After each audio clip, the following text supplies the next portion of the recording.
Stay out of my coffee.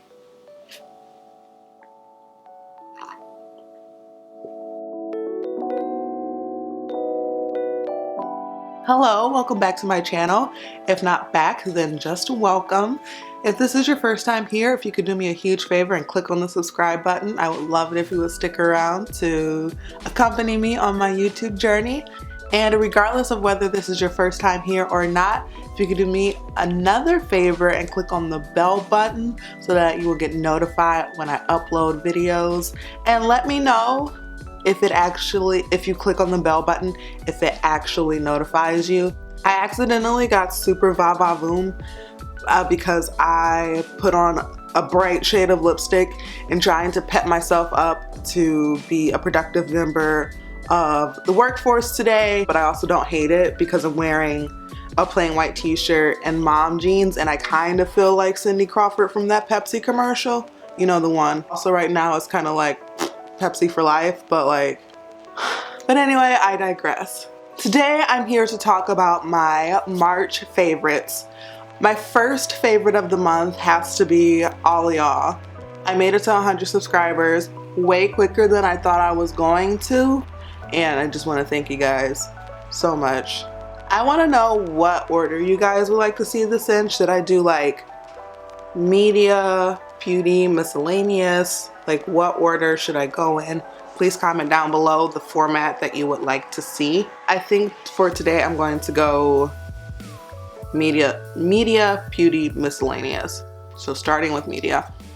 I listen to podcasts all the time.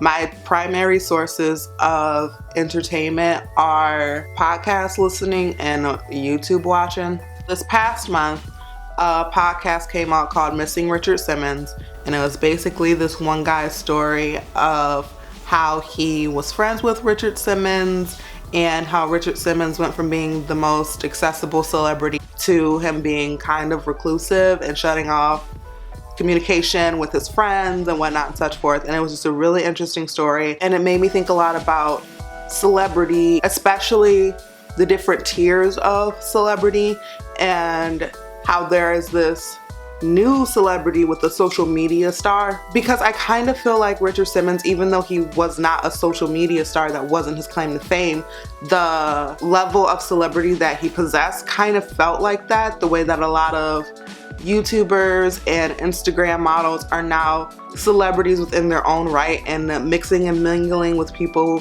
in the Hollywood, A-list sphere, but how they're still very accessible to us plebeians, for lack of a better word, And so he was kind of that kind of celebrity where he would mix and mingle with the upper echelon, but he was also, and always made himself super available to the public at large. He had his own personal issues that kind of led to, demise is such a strong word, not demise, that led to him wanting to retract and be back from the spotlight.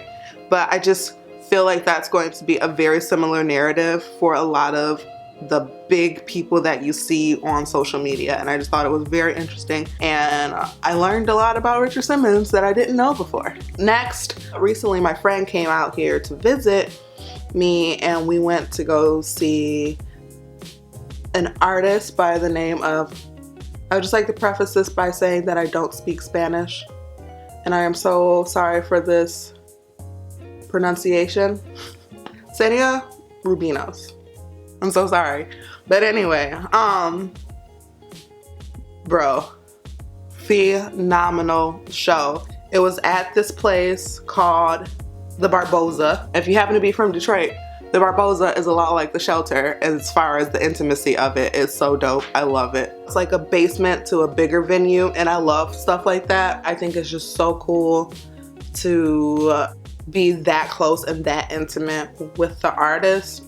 Her music is all over the map. It ranges from punk to alternative to neo soul, and her voice is so amazing. There were some songs that were more on the punk side where she was literally screaming, and then the very next song she got on her keyboard being just the most beautiful songbird, and her voice is so unique.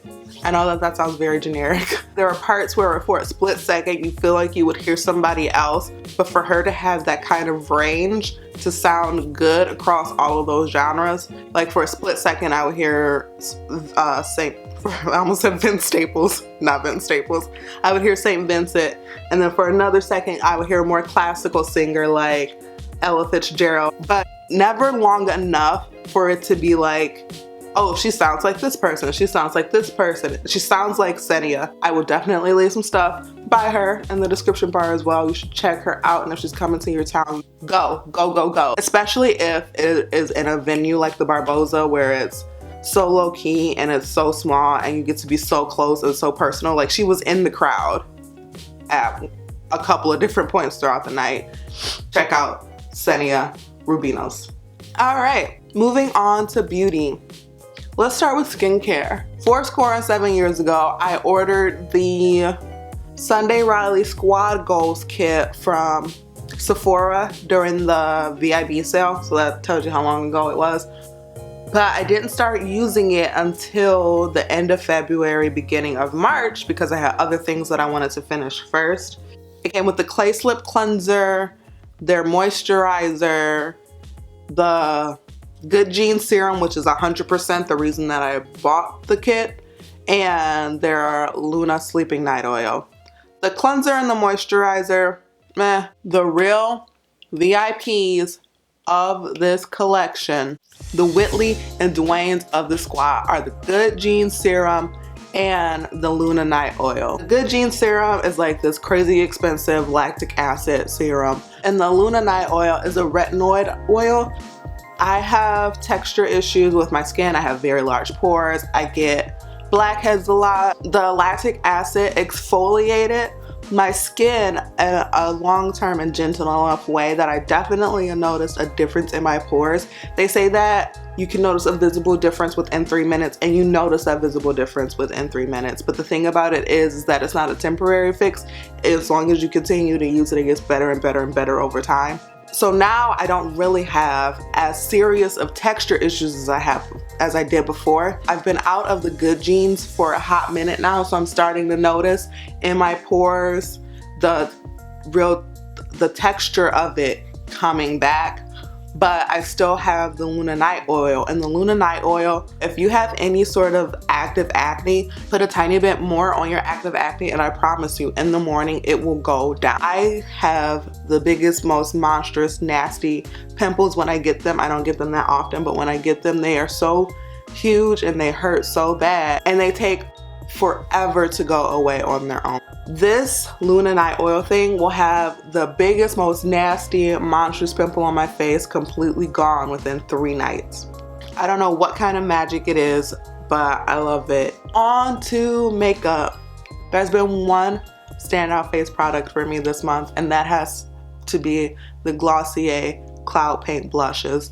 Ever since I reviewed it, which I will have linked right here, every video I have put up since then, I have mentioned these Cloud Paint blushes. It is everything that I've ever looked for in a blush, especially for a natural, everyday look. I'm wearing Dusk on my cheeks today. They just leave such a radiant finish on your face, which I absolutely love. I love wearing them when I'm wearing a more mattified foundation like I am right now, because it just brings life back into the face. It does it in a dewy, luminous way. It doesn't do it in like a stripe of highlighter kind of way. All of the shades look really good on my skin tone. It definitely lives up to the Glossier slogan of skin first, makeup second. And then my last favorite for this month is my new tattoo. My cat is doing something weird. What are you doing? This one on my forearm here. I think with this tattoo, I found the artist that I'm gonna go to for the rest of my getting tattooed life. He did such a phenomenal job in translating what I had in my head onto my skin. It's a bouquet of flowers with some family members' birth flowers. There is a little bit of meaning behind it, but the grand scheme of it is it's pretty and I wanted it, and it perfectly ties in with the other tattoos that I have on my right forearm.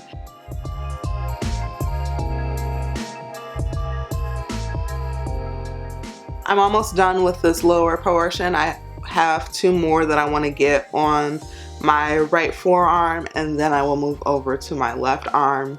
That's all I have for the month of March. Thank you so much for tuning in. Till next time. Bye guys. As soon as I hear Cash Money taking over for the 99 and the 2000, like, I'm out there,